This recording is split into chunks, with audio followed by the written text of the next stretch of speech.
Hello అందరూ నమస్కారం. Movie of సతీ లీలావతి ఈ రోజు నుంచే జియో హాట్‌స్టార్ స్ట్రీమింగ్ అవుతుంది. ఇది ఒక comedy family entertainment movie. Comedy entertainment movie అంటే ఖచ్చితంగా కామెడీ ఎక్స్పెక్ట్ చేస్తాము. ఈ మూవీలో కామెడీ చేయడానికి యాక్టర్స్ ఉన్నారు. కానీ వాళ్ళు కామెడీ చేసినా కూడా ఎక్కడ ఒక్క నవ్వు అయితే రాలేదు. సో ఆ కామెడీ యాక్టర్స్ ఎందుకు పెట్టారో నాకైతే అర్థం కాలేదు. ఈ మూవీ స్టోరీ పాయింట్ బాగుంటుంది. First half an hour to 1 hour story చాలా బాగుంటుంది. సెకండ్ హాఫ్ అయితే చాలా వరస్ట్‌గా చేశారనమాట. చెడగొట్టేసేసారు. క్లైమాక్స్ కూడా వెరీ రొటీన్ క్లైమాక్స్ ఉంటుంది. మన తెలుగు డైరెక్టర్స్ ఎలా తయారయ్యారంటే ఒక మంచి కాన్సెప్ట్ తీసుకుంటారు. కాన్సెప్ట్‌ని కాస్త కమర్షియల్ పాయింట్స్ యాడ్ చేస్తారు. అలాగే కామెడీ, లవ్, రొమాంటిక్, యాక్షన్ ఇలా అన్నీ యాడ్ చేస్తారనమాట. అన్ని అంశాలు యాడ్ అయినప్పుడు స్టోరీ పాయింట్ పక్కకెళ్ళిపోతది. సో వాళ్ళు తీసుకున్న స్టోరీ పాయింట్ ఫస్ట్ ఒక 10-15 మినిట్స్‌లో మనకు కనిపిస్తది. మిగతా 1 ½ అవర్ మాత్రం ఈ చెత్తంతా పెడతారనమాట. దానివల్ల మనకి ఈ మూవీ మీద ఇంట్రెస్టే పోద్ది. ఇంకా ఈ మూవీ స్టోరీలోకి వెళ్తే ఇంకా మన హీరోయిన్ లావణ్య త్రిపాఠి లీలా తన ఒక టాప్ మూవీ డైరెక్టర్. తను ఎంతో ప్రేమించిన అబ్బాయిని పెళ్లి చేసుకుంటుంది. సో వాళ్ళ లైఫ్ తను చాలా హ్యాపీగా ఉందని ఫీల్ అవుతుంది అనమాట. కానీ లీలా హస్బెండ్ చేతు తన మ్యారేజ్ లైఫ్ని అంత హ్యాపీగా ఫీల్ అవ్వడు. కొంచెం డిప్రెషన్లోకి వెళ్తాడనమాట.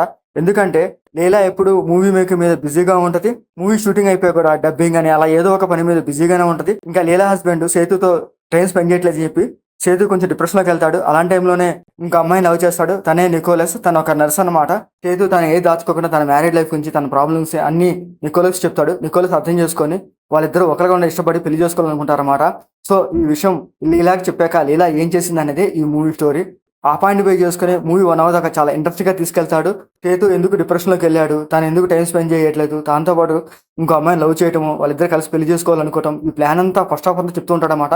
సో చెప్పాక ఒక్కసారిగా లీలా రియాక్షన్ ఎలా ఉంటుంది, సో లీలా చాలా నార్మల్గా ఉంటుందా లేకపోతే కోపంతో హస్బెండ్ ఏం చేసింది అనే పాయింట్ మీద ఇంట్రెస్ట్గా తీసుకెళ్తాను ఎక్స్పెక్ట్ చేశాను. సో సెకండ్ హాఫ్లో కూడా అలాగే వెళ్తుందని ఎక్స్పెక్ట్ చేశాను. అలాగే అని మీరు అనుకుంటే ఖచ్చితంగా పప్పులో కాలేసినట్టే. సో మూవీ అలా వెళ్ళదనమాట. మన వాళ్ళకి తెలిసిందేగా, లేనిపోని కామెడీ యాడ్ చేస్తారు. ఆ కామెడీ సీన్స్ కూడా చాలా వరస్ట్గా ఉంటాయి. లేనిపోని కామెడీ యాక్టర్స్ తీసుకొస్తారు. ఆ కామెడీ యాక్టర్స్ ఎందుకు వస్తారో తెలియదు, వాళ్ళు ఎందుకు పోతారో తెలియదు. ఆ సీన్స్ అయితే మనం ఎందుకు చూస్తున్నాం మనకే తెలియదు అనమాట. సో అలా ఉంటుంది సెకండ్ హాఫ్.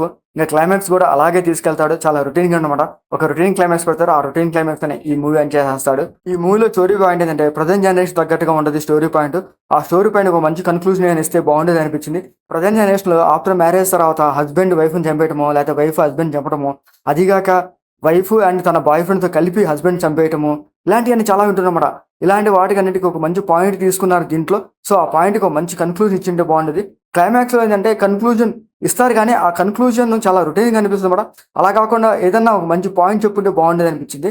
ఇంకా ఈ మూవీలో మెయిన్ క్యారెక్టర్గా లీలా తన క్యారెక్టర్ బాగుండేది. ఆ క్యారెక్టర్ తగ్గట్టు తన యాక్టింగ్ పర్ఫార్మెన్స్ చాలా బాగా చేసింది లావణ్య త్రిపాఠి. ఇంకా ఈ మూవీలో సేతుగా దేవమోహన్ చేశారు. తన క్యారెక్టర్ కూడా బాగుండేది. ఆ క్యారెక్టర్ దగ్గర తన యాక్టింగ్ పర్ఫార్మెన్స్ పర్లేదు, బాగుంటుంది అనమాట. సేతు గర్ల్ ఫ్రెండ్గా మొడోనా సెబాస్టియన్ చేసింది. తన క్యారెక్టర్ కూడా బాగుంటుంది. ఆ క్యారెక్టర్ దగ్గర తన యాక్టింగ్ పర్ఫార్మెన్స్ పర్లేదు, బాగుంటుంది. ఇంకా ఈ మూవీలో సప్తగిరి, తాగుబోతు రమేష్, విటీవీ గణేష్, వికే నరేష్ మంచి క్యాస్టింగే ఉంది.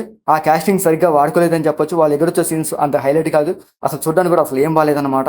ఇంకా ఈ మూవీ మ్యూజిక్ కానీ టెక్నిక్గా అసలు పర్లేదు, బాగుంటుంది. సీన్స్ కొంచెం క్వాలిటీ కనిపిస్తాయి. ఇంకా ఈ మూవీలో బెడ్ సీన్స్ కానీ అడల్ సీన్స్ కానీ అట్లాంటివి లేవు. మూవీ ఓవర్గా అయితే పర్లేదు, బాగుంది. ఒకసారి చూడొచ్చు. జియో హాట్‌స్టార్ స్ట్రీమింగ్ అవుతుంది. మీకు నచ్చితే చూడండి, లేకపోతే లిమిట్. మీకు మా ఆడియన్స్ ఇస్తే లైక్ చేయండి, షేర్ చేయండి, సబ్స్క్రైబ్ చేసుకోండి. Thank for watching.